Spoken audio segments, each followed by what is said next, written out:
Oui les gens, c'est Viperus, et dans cette vidéo j'ai envie de parler du film live action Five Nights at Freddy's.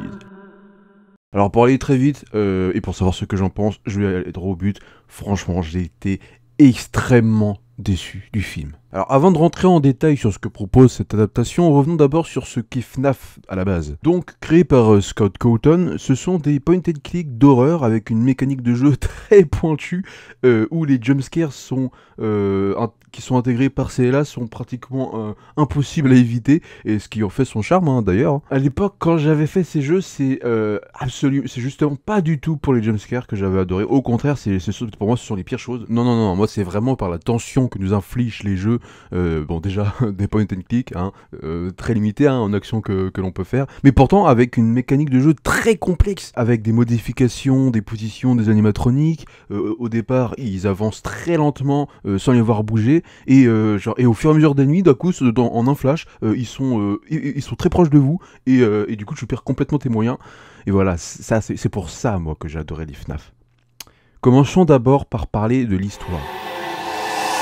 L'histoire de cet univers, c'est vrai qu'elle est plutôt cachée et inexpliquée, je m'en étais pas vraiment intéressé. Et s'il faut justement dire des points positifs du live action, c'est vrai qu'elle permet de découvrir l'histoire, car elle est plutôt fidèle. Et puis bon, et Scott Cawthon était à la production en même temps, donc il a surveillé ça de près. Mais par contre, ce que je viens de dire, cette tension horrifique, ce qui fait qu'on perd nos moyens, qu'on a du mal à se contrôler, ça on l'a pas du tout. Ou alors c'est que ça ne marche pas du tout transposé en film. Je sais pas du tout ce qui est le plus important pour Scott, si c'est l'ambiance de l'univers ou alors l'histoire, mais le film n'a pas du tout de patte propre à lui. Je dirais qu'il est neutre. Mais par contre, si vous n'êtes pas très familier avec l'univers des FNAF et que vous comptez pas regarder un film qui fait peur, bah le film est pour vous. Bon, grosso modo, pour résumer un peu l'histoire des FNAF, c'est pas vraiment du spoil parce qu'en soi c'est vraiment l'histoire des jeux quoi. Il y a une pizzeria Freddy Fazbear qui était plutôt occupée par des enfants, car il y a des tas de jeux.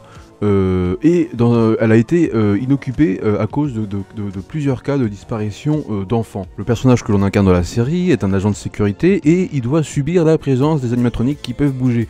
En fait, ils peuvent bouger parce que les cas de disparition des enfants qui sont fait tuer les esprits de ces enfants sont en fait à l'intérieur des animatroniques. Maintenant, parlons de sa double histoire.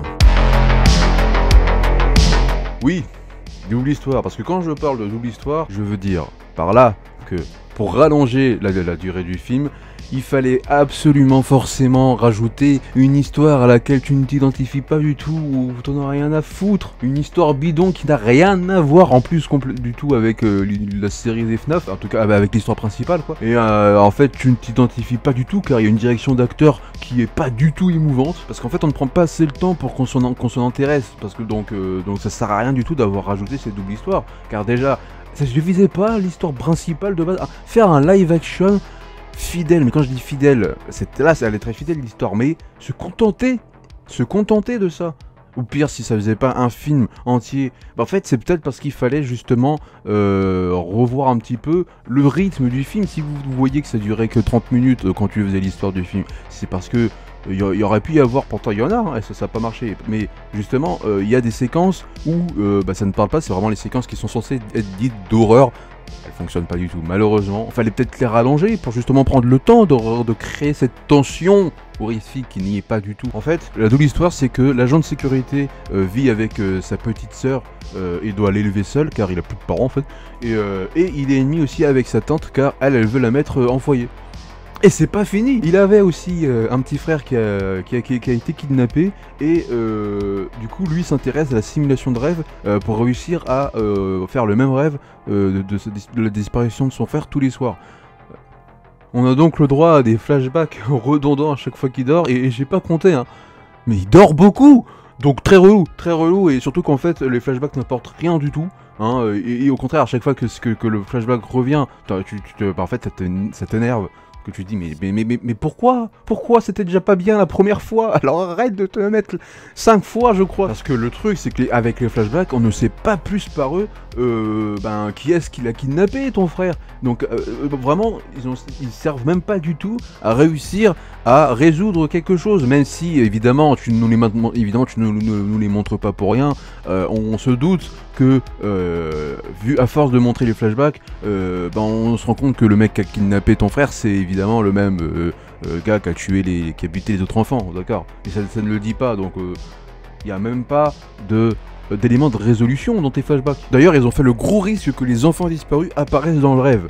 Genre c'est la 4ème dimension, y a plus de règles de temps et d'espace, c'est nickel, ça arrange les scénaristes à corps d'idées, c'est génial, ça arrange tout le monde, ah bah je veux bien, mais ça en fait un film décousu, où on sait pas du tout où il veut aller, quel est le but, c'est quoi, le but c'était de résoudre les problèmes de douleur du perso principal, ou alors d'adapter correctement un jeu vidéo dans un autre média. Et quel média, hein, c'est pas n'importe lequel, hein, c'est quand même du cinéma putain. Et ça me permet justement d'aborder maintenant sa position dans le cinéma. Bah, c'est simple, hein, pour faire vite, c'est faible. Non, c'est très faible. Sa position dans le cinéma, elle est très faible. Non, il n'y a pas de séquences qui sont assez intéressantes ou artistiques pour nous faire dire que c'est du cinéma, ça. Non, c'est super bidon. C'est pas du tout recherché.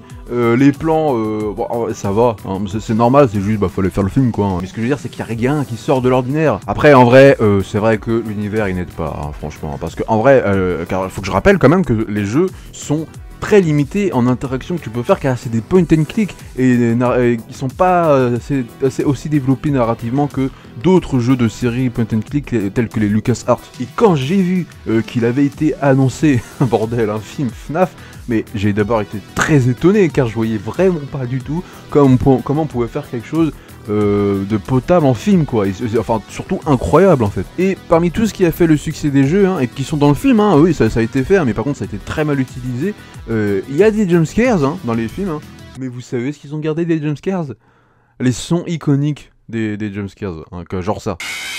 Mais on change de plan à chaque fois qu'ils sautent sur les persos. Alors si, il y a quelque chose quand même qui peut être applaudi, et on peut vraiment rien dire dessus, ce sont les décors. Ah non, vraiment, ils ont littéralement fait, mais au carrelage près, la pizzeria. Ah ouais, vraiment, les plans de caméra de surveillance sont exactement les mêmes, et les animatronics, c'est exactement eux, hein. Non mais je dis ça, je suis obligé de dire ça, parce que contrairement à d'autres live action de jeux vidéo où ça pue la merde, quoi. Et c'est pour ça que moi je suis super déçu du film, car il y avait tous les éléments, encore une fois, pour faire un très bon film, en tout cas qui dépasse la moyenne. Mais non, ils seront juste contentés de faire du peu. Mais par contre, ils sont quand même permis d'oser prendre des risques à la con, hein, comme par exemple allier les animatroniques avec l'agent de sécurité. Ouais, toute crédibilité du jeu a complètement été détruite là. Je sais pas pourquoi, à chaque fois qu'il y a des personnages hein, qui ont un trait de caractère, hein, qui sont méchants ou gentils, hein, c'est surtout les méchants, enfin des persos qui sont menaçants, ils changent la balance et ils changent complètement leur caractère. Enfin en tout cas, ils changent la menace pour les persos à qui de base ils sont censés attaquer. Mais juste arrêtez ça, merde. Donc je ne peux pas que mettre la faute que c'est compliqué de cet univers d'en faire du cinéma. Moi je pense que l'idée était bonne, hein.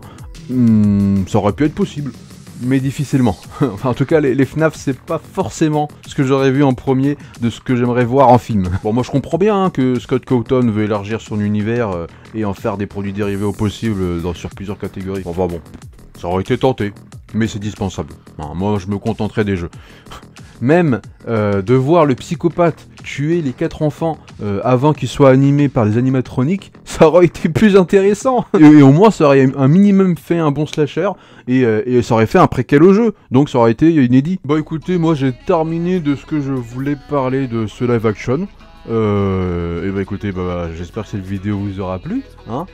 C'est une première, oui, c'est une première fois pour moi de faire une critique, enfin en tout cas en vidéo, oui parce que j'avais jamais fait ça. Du coup c'est pour ça que c'est très important que vous m'en dites ce que vous en avez pensé de cette critique, histoire que je sache en fait si je refais ça à l'avenir. Et je l'ai fait car en fait ça touche au FNAF quoi, et du coup ce sont des jeux que j'avais beaucoup tourné en vidéo. Alors, ça date d'il y a un long moment, hein. Oh putain oui, oh mon dieu, j'ai été un mini-moll à ce moment-là. Donc c'est normal si vous soyez choqués en retombant sur des vidéos de FNAF. Donc ouais, je le répète, hein, vraiment, mais vraiment, dites-moi si ça vous a plu, en fait que je sache dans le futur si je refais ça. Alors peut-être différemment, car j'ai pas forcément envie de faire des critiques normales en fait de films. Non, j'aimerais vraiment qu'il y ait quelque chose de nouveau, mais j'ai pas encore trouvé. Mais justement c'est pour ça que j'attends avec impatience vos avis, histoire que je sache si ça vaut le coup, hein, que je continue, que j'étaye tout ça et que je me plonge complètement dedans. Eh bien, écoutez, merci à tous et à toutes d'être restés jusqu'au bout. Vous pouvez me retrouver sur ma page Facebook pour ne rien rater de ce que je sors sur la chaîne, sur ma page Twitter pour discuter avec moi @Viperius, partagez cette vidéo à votre bel entourage et n'oubliez pas, abonnez-vous à la chaîne YouTube, car apparemment il va se passer quelque chose d'extraordinaire, hein, mais je vous dis pas, je sais pas quoi, hein, je vous laisse découvrir.